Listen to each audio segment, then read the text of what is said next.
नमस्कार मेरे डुगर प्रदेश के मित्रों। अज मैं तुहाडे लई अपनी लिखी दी एक डोगरी कविता बड़ी गै प्यारी कविता जड़ी है वो लेइयै आया है और उस मेरी कविता का शीर्षक है झांझर। बहुत ही बेहतरीन कविता तुहाडे पेश नज़र है। आखदा है पैरें दी इस सुंदरता गी, पैरें दी इस सुंदरता गी झांझर कियां सवारा दी, पैरें दी इस सुंदरता गी झांझर कियां सवारा दी, जियां दूर दूर बैठी गोरी दूर दूर ओए न्यारा दी, जियां दूर दूर बैठी गोरी दूर दूर ओए न्यारा दी। जेलै गोरी बैठी दी ते आखदा जेलै गोरी बैठी दी ते आवाज़ झांझर दी मुक्की दी, जेलै गोरी बैठी दी ते आवाज़ झांझर दी मुक्की दी, इयां लगदा जियां लोकें दे दिले दी धड़कन रुकी दी, इयां लगदा जियां लोकें दे दिले दी धड़कन रुकी दी। जेलै गोरी चलदी है ते जेलै गोरी चलदी है ते खणक खणक ए झोला दी, जेलै गोरी चलदी है ते खणक खणक ए झोला दी, सुनने आले सोचा पेदे कोकी धड़कन बोला दी, ओए सुनने आले सोचा पेदे कोकी धड़कन बोला दी।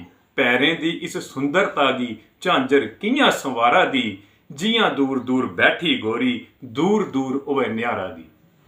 अगे आखदा है फुल्लें दे इस रंगे दे विच, फुल्लें दे इस रंगे दे विच झांझर इयां ढलदी है, फुल्लें दे इस रंगे दे विच झांझर इयां ढलदी है, कंडें उपर बैठी कली मने मने विच जलदी है, कंडें उपर बैठी कली मने मने विच जलदी है। लोकें दे विच दिल नहीं रोंदा, लोकें दे विच दिल नहीं रोंदा, जिथे झांझर बौंदी है, लोकें दे विच दिल नहीं रोंदा, जिथे झांझर बौंदी है। झांझर पाइए गोरी दिखो सालों साल नहीं सौंदी है, झांझर पाइए गोरी दिखो सालों साल नहीं सौंदी है। पैरें दी इस सुंदरता दी झांझर कियां संवारा दी, जियां दूर दूर बैठी गोरी दूर दूर ओए न्यारा दी।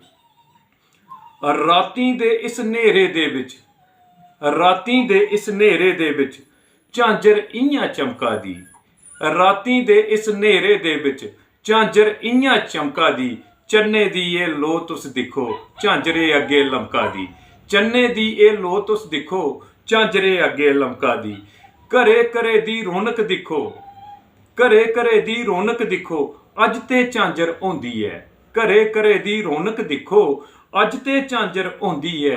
झांझर पाइए जेलै गोरी डोली दे विच बौंदी है, झांझर पाइए जेलै गोरी डोली दे विच बौंदी है। पैरें दी इस सुंदरता गी झांझर कियां संवारा दी, जियां दूर दूर बैठी गोरी दूर दूर ओए न्यारा दी। हसदे बसदे घरे दी रौनक, हसदे बसदे घरे दी रौनक अज झांझर ने पाई है, हसदे बसदे घरे दी रौनक अज झांझर ने पाई है। दुनिया दे विच झांझर दी अज सारे बाओ बाई है, दुनिया दे विच झांझर दी अज सारे बाओ बाई है। पैरें दी इस सुंदरता गी झांझर कियां सवारा दी, जियां दूर दूर बैठी गोरी दूर दूर ओए न्यारा दी।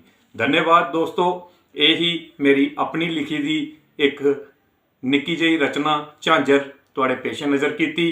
कैसी लगी सारे जने जरूर सुनाना। धन्यवाद। जय हिंद, जय डुगर, जय माँ बोली डोगरी।